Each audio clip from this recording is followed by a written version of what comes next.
नमस्कार। आइए सुनते हैं अरविंद कुमार भरगामा के द्वारा लिखित कहानी याराना। रफ़ीक मिस्त्री और मास्टर अशोक साहब में गहरी मित्रता थी, या यूं कहें तो एक पान दो टुकड़ी थी। दोनों ने बचपन से जवानी तक के सफ़र साथ गुजारे थे। न जाति का बंधन था, न धर्म का तकाजा। ईद हो या होली, दोनों के लिए एक ही तरह की खुशियाँ लेकर आता था ये त्यौहार। अशोक मंदिर में होते तो रफ़ीक मंदिर के आसपास उसका इंतज़ार करता। वहीं रफ़ीक जुम्मा पढ़ने जाता तो अशोक मस्जिद के गेट के पास उसके आने का इंतज़ार करता। इन दोनों के लिए धर्म, जाति और मजहब सिर्फ दोस्ती थी। दोनों का घर भी आमने सामने ही था। दरवाजे से सटा बीच में एक सकड़ी गली थी। गली का एक सिरा बरहारा बाजार की तरफ जाती थी तो दूसरा सिरा उरलाहा की ओर खुलती थी। सावले रंग, ऊंची कद, नुकीले नाक, भद्दे दांत तथा खिचड़ी दाढ़ी वाले रफ़ीक हमेशा पान चबाते रहते थे। साथ में उनका हथौड़ा भी चलता रहता था। पान चबाने के कार्य तथा हथौड़ा चलाने के काम में गजब का तालमेल था।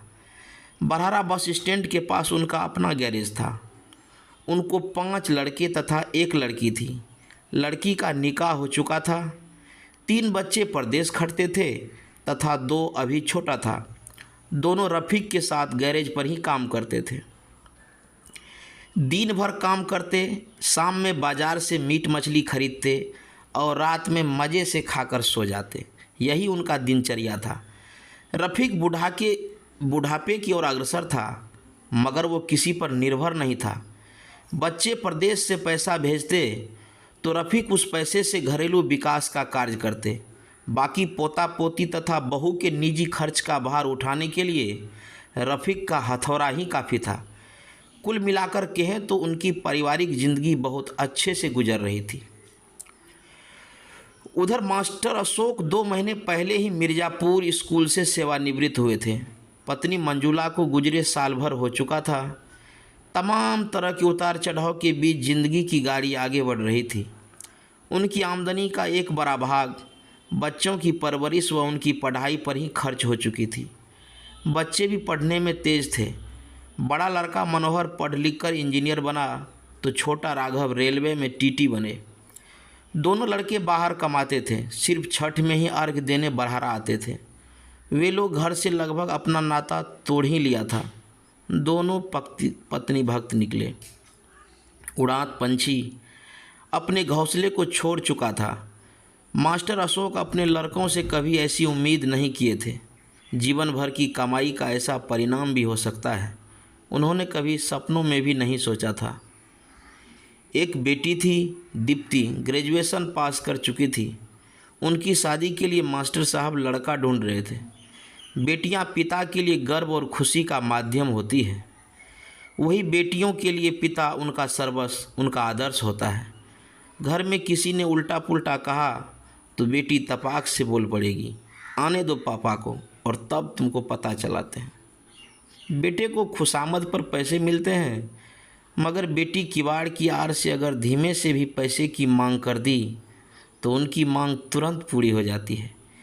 एक पिता जहां बेटी को विदा कर अकेले में फूट फूट कर रोते हैं, वहीं बेटियां जब विदाई के वक्त पिता से लिपटती है तो बड़ी मुश्किल से ही अलग हो पाती है। किसी बुजुर्ग के मरने के बाद जैसे ही रोती बिलखती, चित्कारे मारती कोई महिला टोले में प्रवेश करती है, लोग घर बैठे ही समझ जाते हैं बेटी आ गई है। माता पिता जब तक मायके में जिंदा रहते हैं, बेटी बड़े गर्व से नैहर आती है। उनका रूठना मनाना चलता रहता है। वह घर के हर वस्तु पर अपना आधिपत्य समझती है, मगर पिता के इंतकाल के बाद वही बेटी रूठना भूल जाती है। संध्या होने वाली थी। सूरज पश्चिम में धीरे धीरे नीचे उतर रहा था। रफ़ीक पंचर बनाने में मगन था। वह रह रह कर अपना चश्मा संभालता तथा ट्यूब पर झम्मा रगड़ता। तभी उनकी नज़र अशोक साहब पर पड़ी। अशोक को देखते ही रफ़ीक ने अपने बेटे रेहान को आवाज़ लगाया, रेहान, रेहान, अरे किधर गया रे?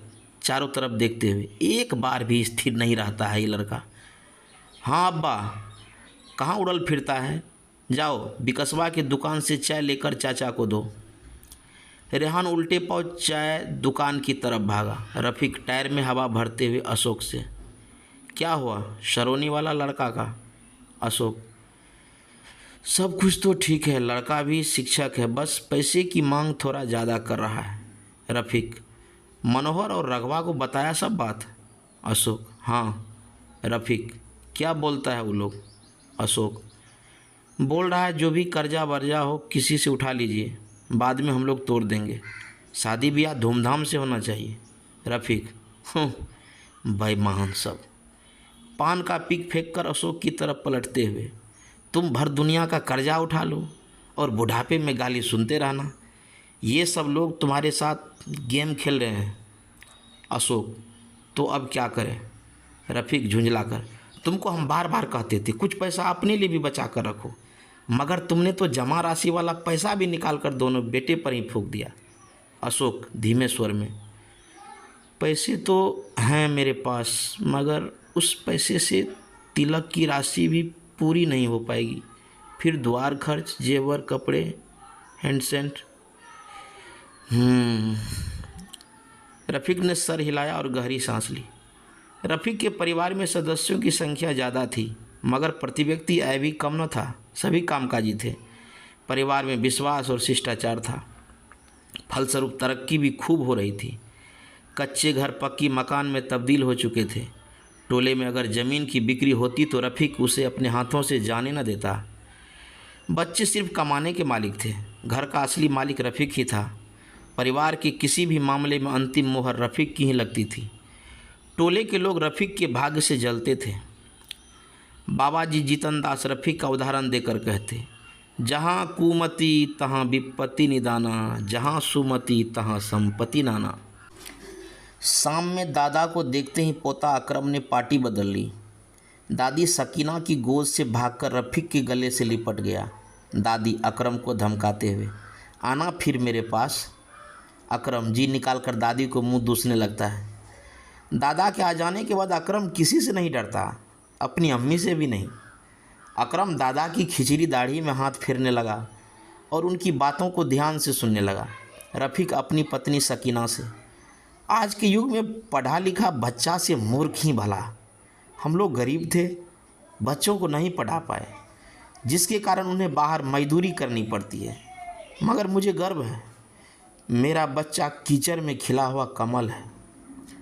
अशोक की लड़की की शादी फाइनल हो गई है, मगर उनका दोनों बेटा पैसा देने के नाम पर नौटंकी कर रहा है। आज अशोक दुकान पर आया था, उसका चेहरा मुरझाया हुआ था। मैं उसको उदास नहीं देख सकता अनवर की माँ। रफ़ीक की आंखों में अशोक के प्रति अपार स्नेह स्पष्ट देखे जा सकते थे। सकीना, हाँ आजकल वो बहुत गुमसुम से रहते हैं, बहुत कम बोलते हैं। रफ़ीक, उसकी लड़की की शादी में मैं कुछ मदद करने की सोच रहा था, मगर डर रहा हूँ कहीं अनवर और उसके दोनों भाइयों को बुरा न लग जाए, कहीं वे लोग पैसे देने से इनकार कर दिया तो। सकीना, ऐसा नहीं होगा, वे लोग आपकी बातों को कभी नहीं टाल सकते, आपके हुक्म को वे लोग अल्लाह ताला का हुक्म मानते हैं। रफ़ीक, हाँ वो तो है। रात में ही रफ़ीक अपनी बात अपनी पत्नी सकीना के जरिए अनवर और भाइयों तक पहुंचाया। अगले रोज़ अनवर, फिरोज और सईद का बारी बारी से फ़ोन आया। सब ने एक ही बात कहा, अशोक चाचा को मदद करने के लिए हम लोगों से पूछने की क्या ज़रूरत है अब्बा, आप जितना चाहें मदद कर सकते हैं। वैसे शादी कब है? अगले महीने। ठीक है, हम लोग भी आ रहे हैं। शादी की तैयारियां चरम पर थी। शाम का वक्त था। अशोक दरवाजे पर बैठकर भेंडर से बातें कर रहा था, तभी रफ़ीक वहां आ पहुंचा।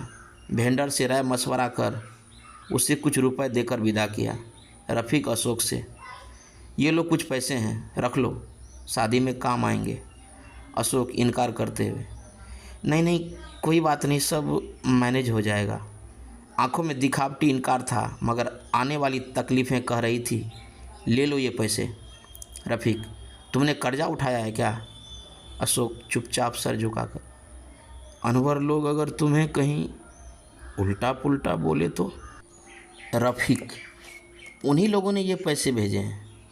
अशोक रफ़ीक से पैसा लेते हुए, ठीक है। रफ़ीक और उनके परिवार के लोगों के समर्पण के कारण अशोक की आंखें गीली हो चुकी थी। कुछ दिनों के बाद वो शुभ घड़ी आ ही गई। दीप्ति लाल जोड़े में बहुत खूबसूरत लग रही थी। दीप्ति की शादी के दिन अनवर और उनके भाइयों की फुर्ती देखकर ऐसा लगता था मानो दीप्ति उनकी अपनी ही बहन हो। अपने बच्चों को देखकर रफ़ीक मन ही मन गौरवान्वित हो रहा था। मनोहर राघव ने भी शादी के नाम पर कुछ पैसे अशोक के हाथ में थमाया था।